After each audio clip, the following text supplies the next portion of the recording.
So in this video, we're going to be looking at the concept of unit rates, and on the surface, unit rates aren't really that big of a change from just normal rates. They're just one minor difference. So a unit rate are simply where rates or ratios, where the denominator is one, or basically you're comparing something to one of something else. So for example, 75 miles per hour. That means there's 75 miles to 1 hour, so this would be a unit rate because you're comparing how many miles this object goes in 1 hour, not 10 or 20, but just one. So as a fraction, it would be 75 miles per 1 hour. Remember, the second phrase is the one that goes on the bottom. The one after the per is usually the one that goes on the bottom. So that's what we mean by the denominator as one. Denominator of one means that you're comparing it to one of this other amount. Now, an example of what's not a unit rate is this 150 miles per 2 hours.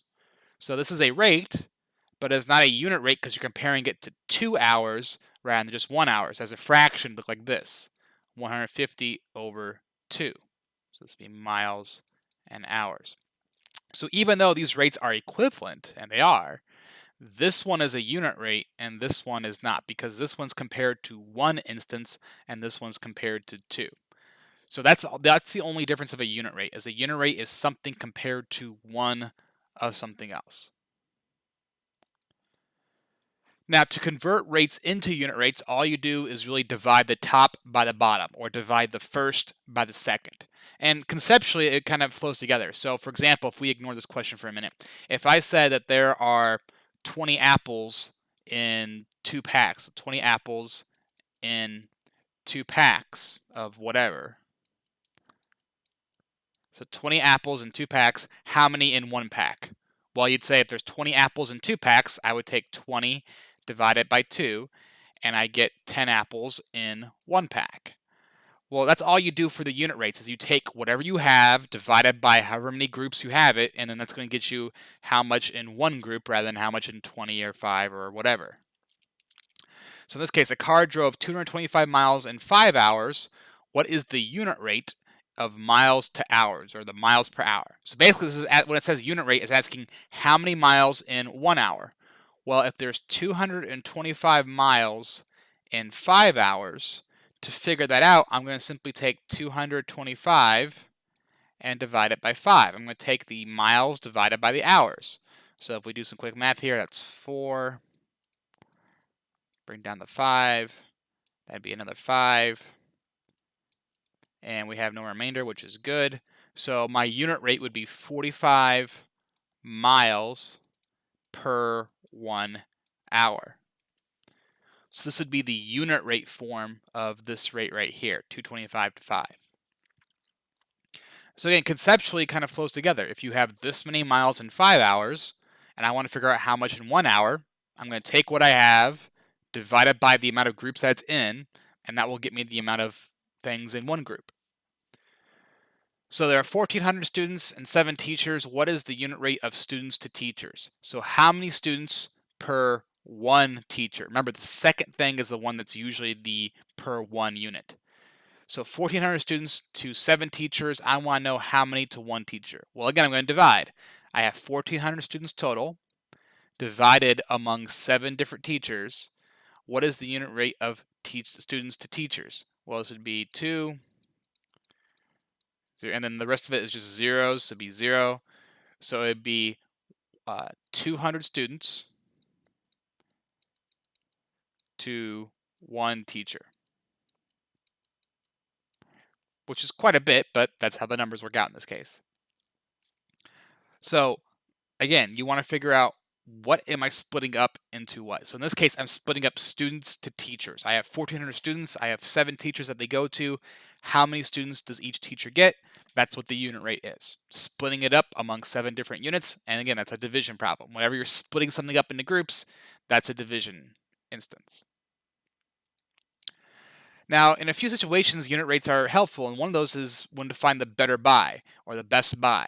So in math, in most cases, the best buy means what's the one that costs the least per one unit. We're not really concerned about, oh, you get more value from this or that. We're just basically concerned about if I were to buy this, which item would cost the least per unit. So remember, this is cost the least per unit. So it's going to be the dollar amount divided by the unit price or the unit amount. So what do I mean by this? So 20 bags of chips cost $11.20. 25 bags of chips cost $15. Which bag is the better buy? Which costs the least per bag? Let's do box A first. So we'll call this box A, and we'll call this box B. So let's do the first box A first. How much is it per bag? So 20 bags for $11.20. How much is that per bag? Well, I'm going to take the dollar amount, $11.20, divided by 20 bags of chips. So this will figure out how many, or what the dollar amount per bag of chip is. So I'm going to put the $11.20 on the inside, remember, the 20 on the outside, bring up my decimal. So 20 doesn't go into 1, nor does it go into 11, so these are both 0. I'll just put 1 0 there. So 20 goes into $11.20 how many times? Well, it's going to be 5 times. So I'll make it 100. Subtract. You get 12. Bring down the next 0. 20 goes into 126 times, which is a nice even going. So this bag cost 57 cents per one bag of chips. So one bag of chips in this bag costs essentially 56 cents. So that's the unit price you're paying. What about box B? Well, box B, we do the same thing. We have $15 split among 25 bags of chips. Whoops, my bad. Try something here.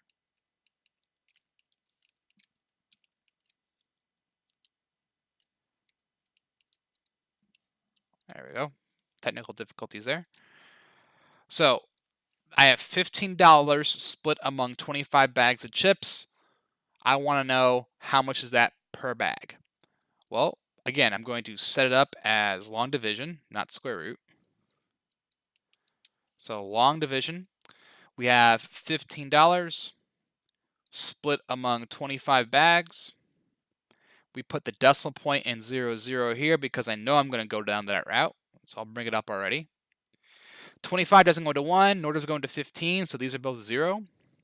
25 goes into 150, if we figure that out here. Well, 4 25s is 100, so that would mean that 6 25s would be 150.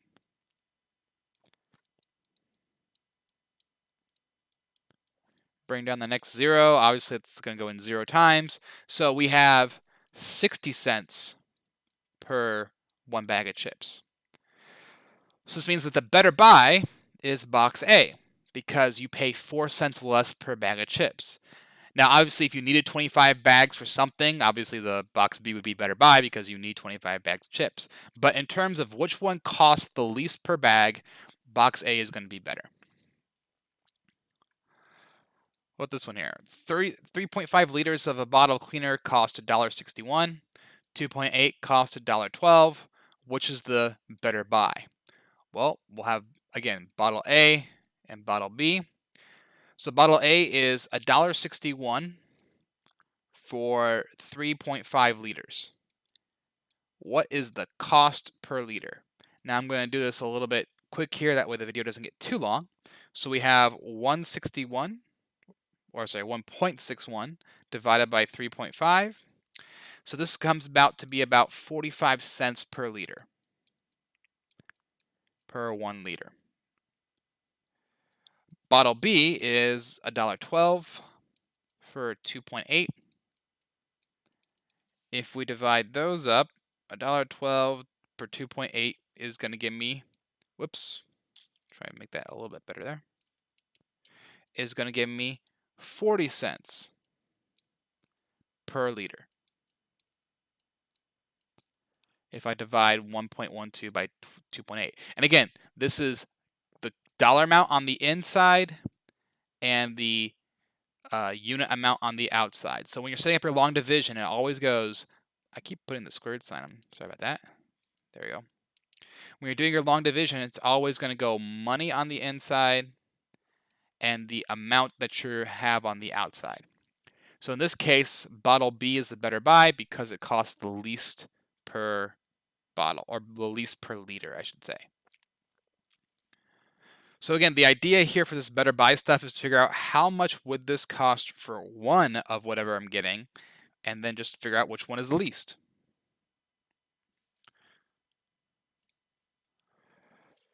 Now the next part is using unit rates to get other types of rates. So for example, let's say we have Steve here, he's mowing lawns. He earns $21 for 6 lawns. How much would he earn if he mowed 11 lawns?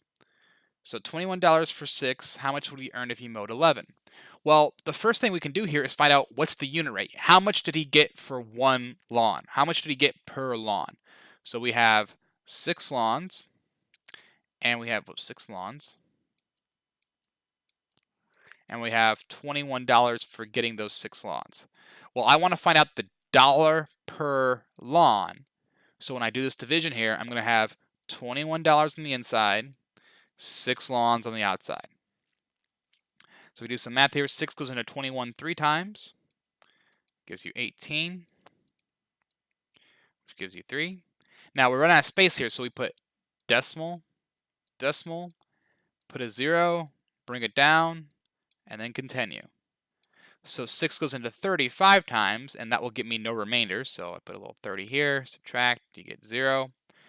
So he gets 3.50 cents, or $3.50 per one lawn.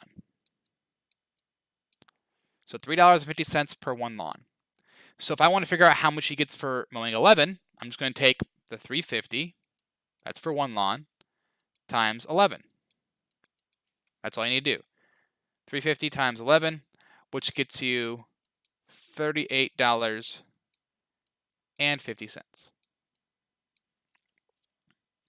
So the way you kind of break these down is you figure out how much is it for one lawn, and then multiply that by 11, and you get that much for however many you want, or 11 lawns. If I wanted 100, I would take this amount and times it by 100. So this is my multiplier. So I can times this amount by whatever number I want to get however many lawns I want to check. Same thing with this one. 20 pins for $11. How much would he be able to sell 13 pins for? Well, let's find out how much per pin first. So we, again, money on the inside, so $11 on the inside, 20 pins on the outside. If we do this division here, 20 doesn't go into 11, so that's a 0 there. So I have to put decimal, decimal, tack on a 0. 20 goes into 110 5 times. That's a 5 there. Let me try to make that a little bit better. So that's 100. Subtract, you get 10. Bring down the 0. 20 goes into 105 times, and that's no remainder there. That's good.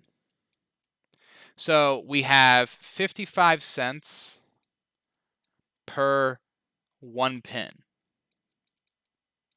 So 55 cents per one pin. How much for 13? Well, again, I'm going to take 55 cents and times it by 13. Again, you take the dollar amount times however much you want to buy or sell or do whatever with. And in this case, you get $7.15 would be what he sold those for, or what he could sell those for, if he wants to be consistent. So these types of problems revolve around finding the unit rate and then multiplying that by however many of the amount of something that you have. So if you have 20,000 pins, you'd multiply it by 20,000. If you had 16 pins, you multiply it by 16. Just depends on however many pins you want to sell. That wraps this one up. Hope you enjoyed the video. Have a good day.